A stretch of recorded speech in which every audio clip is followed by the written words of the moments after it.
بھائیوں اور بہنوں، اس وقت پوری دنیا بشمول ہمارا یہ ملک ایک نہایت ہی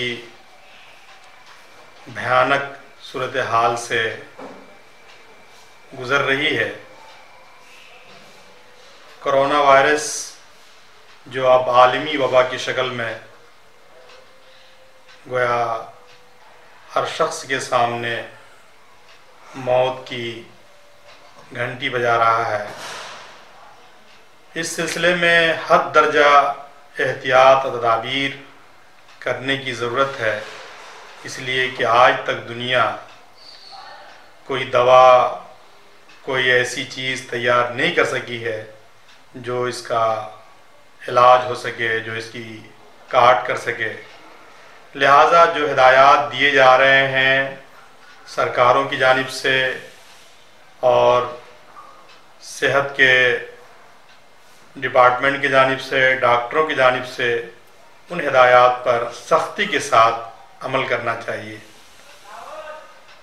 بلکہ اس کا جو صحیح حل بتایا جا رہا ہے احتیاطی تدابیر کے طور پر وہ یہ ہے کہ لوگ اپنے آپ کو گویا دوسروں سے ملنا جلنا ختم کر دیں، اپنے گھروں میں رہیں، کہیں باہر نہ جائیں، اس لیے کہ دوسروں کے ساتھ باہر جانے سے یہ وائرس ان کے ساتھ آتا ہے۔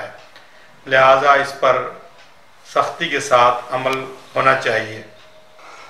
مسجدوں میں نماز کے تعلق سے جو ہدایات ہمارے علماء نے، مفتیان نے، ذمہ داران نے دی ہیں، اس پر بھی مسلمانوں کو خاص طور پر توجہ دینا چاہیے۔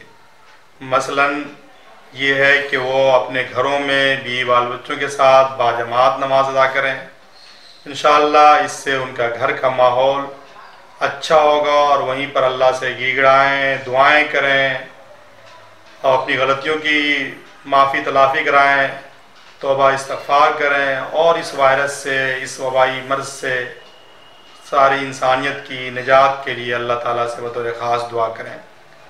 مسجدوں میں اذان پابندی سے دی جائے، جو مؤذن ہیں، امام ہیں، منتظمین ہیں، وہ مختصر نماز ادا کریں جماعت کے ساتھ، اور وہ بھی سنن نوافل اپنے گھروں میں ادا کریں۔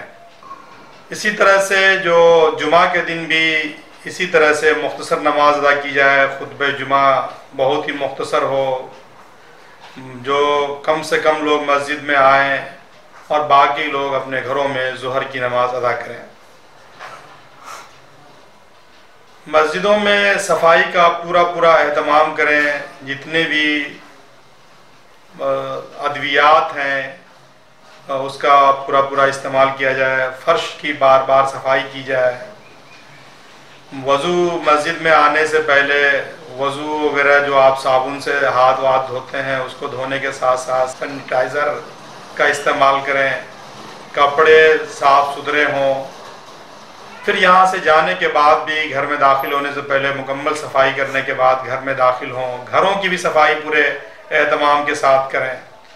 انشاءاللہ یہ سب چیزیں کرنے کے ساتھ ساتھ ہم اس وبائی مرض سے اپنے آپ کو محفوظ رکھ سکتے ہیں، اور اپنے آپ کو محفوظ رکھنے کا مطلب ہے کہ آپ دوسروں کو بھی محفوظ رکھ رہے ہیں، لیکن آپ بد احتیاطی برتیں گے، لوگوں سے ملیں گے، تو آپ اپنے لیے بھی نقصان دہ ثابت ہو سکتے ہیں اور دوسروں کے لیے بھی نقصان دہ ہو سکتے ہیں۔ اس دوران ایک اور بات کی طرف میں خاص توجہ دلانا چاہوں گا، وہ یہ ہے کہ اس وقت جبکہ دفاتر بند ہیں، آفیسز بند ہیں، اسکول بند ہیں، سارے کاروبار بند ہیں، تو لوگوں کے پاس مواقع بہت ہیں اور گھر میں وہ رہ رہے ہیں، تو وہ تجزیہ اوقات کا سامان کر رہے ہیں۔ ان وقتوں کو صحیح استعمال کیا جائے۔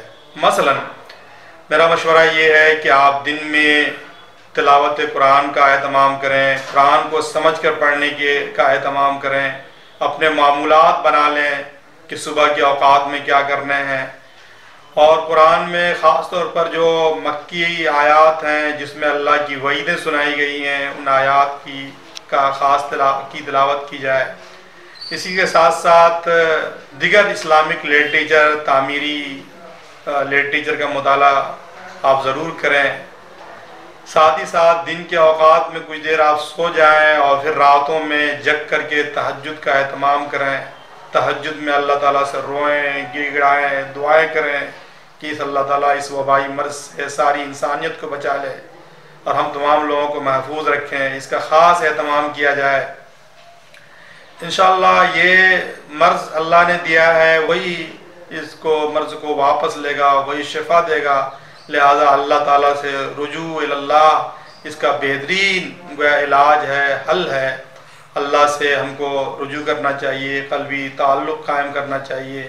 ایک اور بات کی طرف توجہ میں دلانا چاہتا ہوں کہ ایسے وقت میں جب کہ بہت سارے روز مرہ کمانے اور کھانے والے کا کاروبار رک گیا ہے، پاس پڑوس میں ایسے لوگوں کی فہرست بنائیں۔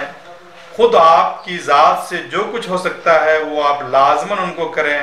یومیہ کا، ہفتے دن کا، راشن پانی کا جو ان کے لیے آپ انتظام کروا سکتے ہوں کریں۔ نہیں ہوتا سرکاروں کو متوجہ کریں، ڈی ایم کو، پرشاسن کے لوگوں کو متوجہ کریں۔ بلکہ اس مرض کے تعلق سے بھی کہیں پر آپ لوگوں کو آہٹ لگے تو فوراً آپ ہیلتھ ڈپارٹمنٹ کو اور انتظامیہ کو آپ متوجہ کریں تاکہ یہ مرض وہیں پر دب جائے۔ وما علینا الا البلاغ۔ والسلام علیکم ورحمۃ اللہ۔